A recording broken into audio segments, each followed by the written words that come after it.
Okay, so then once you open this up, there's a very good chance that it will take you to a screen saying that it's not allowed to open up the desktop app because it is from an unverified developer.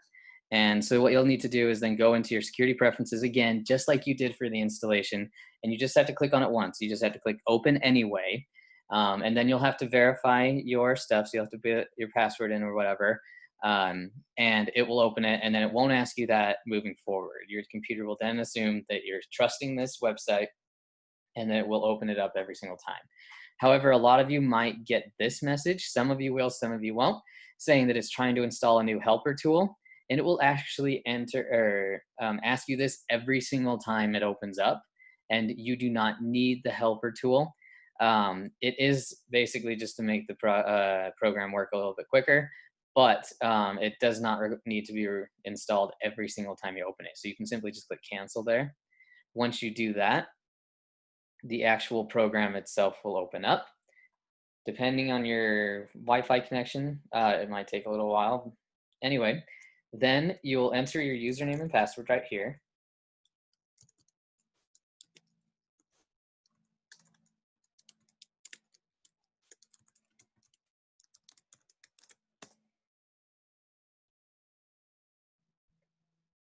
Okay, and then what you're gonna hope for is if you have that verified account and you've sent me your username, is that when you go to sign in, it'll say authentication successful. What you can then do is click on this stay signed in button, and it'll automatically sign you in every time, and it will also allow you to work on your photo uploading offline. So you won't need an internet connection to upload to look through the photos. You'll just need to reestablish that internet connection when it comes time to actually upload the photos. And that'll make more sense as I show you how to actually upload them right now. And so once you're logged into the system, you'll then click on to load new photos. When you do that, it'll take you to this drop down menu. And so I have a few projects that I work on, and so that's why there's more than one right here. But for everyone else working on this project, you're just going to be assigned to the one project. So it'll just be Wasatch Wildlife Watch. You're then going to want to click the correct sub project. There are going to be maybe a couple. If you've participated in this project before, you might have more than one by now. But most of you should just have one. It should be 2020 Salt Lake City locations or 2020 Wasatch Wildlife Watch summer, something like that. As long as it has the year 2020, that's what you're looking for. I'm going to enter photos from last year. So I'm going to access the 2019 Wasatch Wildlife Watch. And then you're going to select the deployments. And these deployments will match the names of the sites that are assigned to you. And so it takes a little time to load this, especially since I have a lot of sites assigned to me. But what you'll find is if you are going in here and it's the first time that you've ever used this program and you only have 3 sites assigned to you, all 3 of these might already be populated for you. But anyway, we're going to go ahead and navigate to the site. We're actually going to look through the photos from EM01 2019. And so we're going to make sure that you have this correct name. That's vitally important. You don't want to upload photos to the wrong site. And so if you're, if you're assigned EM1, EM2, EM3, make sure that you're uploading the SD card for EM1 to the deployment EM1. And so once you do that, you're then going to navigate to the folder that contains those. You'll navigate to it. It's always going to have some weird name like EK something.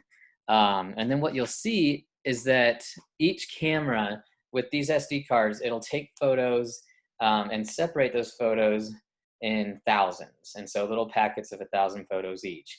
And those packets will end up being right down in here. And they'll always have this weird naming structure to them. And they'll go 1, 2, 3, 4, 5, so on and so forth. What you want to do is you don't want to navigate to just one individual folder. You want to select all of them because the upload process is a one-stop shop. And so you can't upload one folder at a time. You have to upload all of the photos from that specific SD card all at once. So you're going to click on the DCIM folder, which is the parent folder that holds all of the photos. You're going to go ahead and click open. It's going to then scan through those images and say that it found a certain number of images to upload to the computer. And what you want to do, and I'm going to stop screen sharing right here, is that you found 115 images. you want to make sure that that matches fairly closely with the number that's right down here. And so 115, 107 is what was recorded right here. That's pretty close. And so we feel pretty good that this is the correct camera. I would go through and check the other ones, but these other two sites have over 15,000. So I'm pretty sure we have the correct SD card for this one. So we'll go ahead and share the screen again. All right, once you're done with that, you're gonna click on the Load Photos button right here. This is probably the longest step in the process. If you have more than 2,000 photos on any given SD card, I highly recommend sorting through those photos first. And so what you'll do is just plug the SD card into your computer, and you'll delete any of the photos that do not contain a picture of an animal or a human or a dog.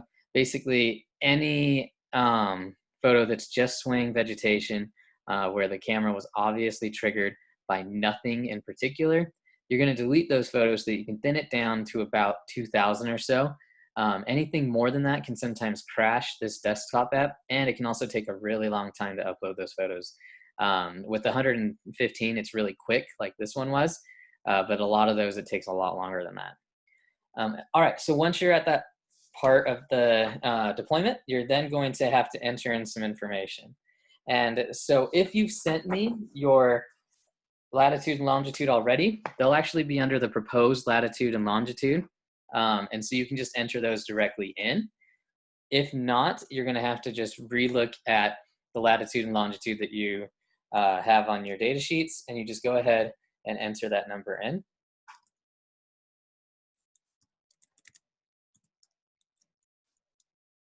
Okay, camera ID is actually the name of the camera itself. And so let's stop this real quick. If you remember, that camera ID is found right here. So camera 12, right there on your sticker.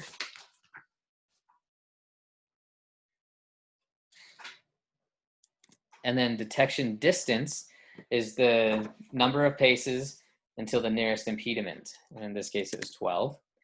Then you're going to be asked, is the camera working at pickup? And in this case, what you do here, you go to the last page on your data sheets, and it says, is the camera working? Camera functioning? If yes, put no, or whatever. If not, put no. In this case, it's just an X. I'm guessing that meant that this volunteer said the camera was working because they didn't put no. So we'll go ahead and say, yes, the camera's working. Any comments? Comments are specifically set aside for anything that's written in the margins. If you came across a deer, let's say that as you were going out and you saw a deer, those actually count as records for our site, especially if they were within that kind of 100-meter radius of the site. Or if you stumbled across anything weird that you couldn't include in the data sheets or just anything about this, you're going to go ahead and write them in here. In this one, there is that a mule deer was recorded. And so I'm going to go ahead and write mule deer. And then you just write the date. So this was 5/5/2019. And if there's a time, you'll go ahead and write the time. And in this case, there is, so it's 1600. All right, looks like that is it. So there's nothing else written in these margins. Just checking through all the data sheets right now. Okay, so nothing else written in the margins. So we'll go ahead and say save deployment info.